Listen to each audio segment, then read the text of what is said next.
ஒரு குட்டி love story தான் பார்க்க போகிறோம். இதில் அந்த பொண்ணு பண்ணது சரியாக தப்புனா மட்டும் கமெண்ட் பண்ணுங்கள். பொண்ணு பார்த்திங்கன்னா 12th படிச்சிருந்தா, பையன் 10th தான் படிச்சிருந்தான். இருந்தாலும் அந்த பொண்ணை விட அந்த பையன் பெரியவன் தான். ஃபெயிலாகி ஒரே கிளாஸில் ரொம்ப வருஷமும் படிச்சுட்டு வந்திருக்கான். அதனால் அவன் 10th, இந்த பொண்ணு 12th. படிக்கும்போது அந்த பொண்ணுக்கு அவனுக்கு ரொம்ப லவ் வந்திருக்கு அந்த பொண்ணு மேலே. ஏன்னா அந்த பையன் லவ் பண்ணுறதே அந்த பொண்ணுக்கே தெரியாது. இந்த பொண்ணுக்காக அவங்க வீட்டில் தான் சண்டை போட்டு வெளியே தான் தங்கியிருக்கான். அந்த அளவு லவ் பண்ணியிருக்கான். ஒரு நேரத்தில் அவங்க ஃப்ரெண்டெல்லாம் அந்த பொண்ணுக்கிட்ட சொல்லியிருக்காங்க, உன் மேலே அந்த பையன் ரொம்ப லவ்வாக வச்சுருக்கான், உன்னை ரொம்ப காதலிக்கிறான், நீ எப்படியே காதலிக்கிறியா என்னன்னு. எனக்கு அவனை பிடிக்கும், அவ்வளோதான், மற்றபடி அவன் மேலே காதல் தான் கிடையாது. என்னடி இப்படி சொல்லிட்டேன், ஏன்னா அவன் மேலே அவன் ரொம்ப பாசமாக இருக்கானே, உன்னால் அவன் பைத்தியம் மாரி இருக்கான், அவனே அழிச்சிக்கிற அளவு போயிட்டான் அப்படின்னு சொல்லுவான்.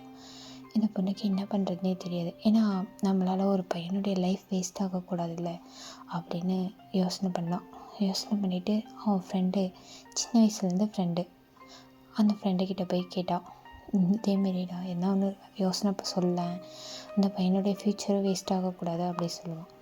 அப்படி சொல்லும்போது அந்த பையன் மொக்கையாக ஒரு ஐடியா கொடுப்பான்.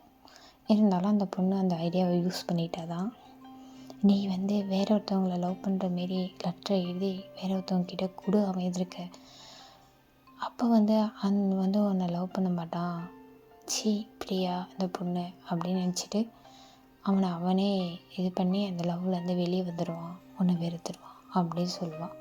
அவன் ஃப்யூச்சரும் உனக்கு காப்பாற்ற முடியும் அப்படி சொல்லுவான். சொன்னோடனே இந்த பொண்ணுக்கு சரி, என்னதான் இருந்தாலும் அவனுடைய ஃப்யூச்சர் நம்மளுக்கு முக்கியம் இல்லையா, அவனுடைய லைஃப் முக்கியம் இல்லையா, நம்ம கெட்ட பேர் வாங்கினாலும் பரவாயில்ல, அவன் நல்லா இருக்கட்டும் அப்படின்ட்டு அவளும் லவ் பண்ணாத பையனுக்கு ஃபீலிங்காக ஒரு லெட்ரு எழுதுவாள்.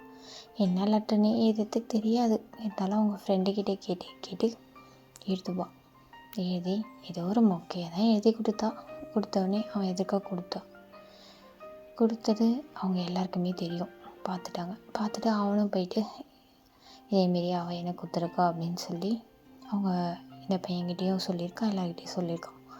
சொன்னோடனே இவன் ரொம்ப மன உளைச்சலாகிட்டு ரொம்ப அழுதுட்டு அவங்க வீட்டில் விட்டு எல்லா இடத்தையும் பைத்தியம் மாரி திரிஞ்சு அலைஞ்சி 1 வருஷம் கஷ்டப்பட்டு அந்த பொண்ணையும் மறந்துட்டான். அதுக்கப்புறம் அந்த பொண்ணை பார்த்தாலும் எனக்கு உண்மையில லவ் தான் இல்லை, ஏன்னா பாசம் இருக்குது அப்படி சொல்லி வச்சுட்டு அவனும் வேறு ஒரு லைஃப்பில் கல்யாணம் பண்ணிட்டு நல்லா வாழ்கிறான். இந்த பொண்ணுக்கு ஒரு ஹாப்பினஸ், நம்மளால் அவன் லைஃப் வேஸ்ட் ஆகலை, நம்ம நினச்சி அவன் ஃப்யூச்சர் இது பண்ணல, ஒரு 6 month கஷ்டப்பட்டாலும் பரவாயில்ல, அவன் லைஃப்பை அவன் நல்லபடியாக வாழ்கிறான்னு அது போதும் அப்படின்னு இந்த பொண்ணு அவனுக்காக இவளையே கெட்டவளை ஆக்கிக்கிட்டான். இதில் இந்த பொண்ணு பண்ணது சரியாக தப்புனா கமெண்ட் பண்ணுங்கள். உங்களுக்கு இந்த ஸ்டோரி பிடிச்சிருந்தா லைக் பண்ணுங்கள், கமெண்ட் பண்ணுங்கள், பெல் ஐக்கானை கிளிக் பண்ணுங்கள். மறக்காமல் இந்த சேனல் சப்ஸ்கிரைப் பண்ணுங்கள். Thank you friends.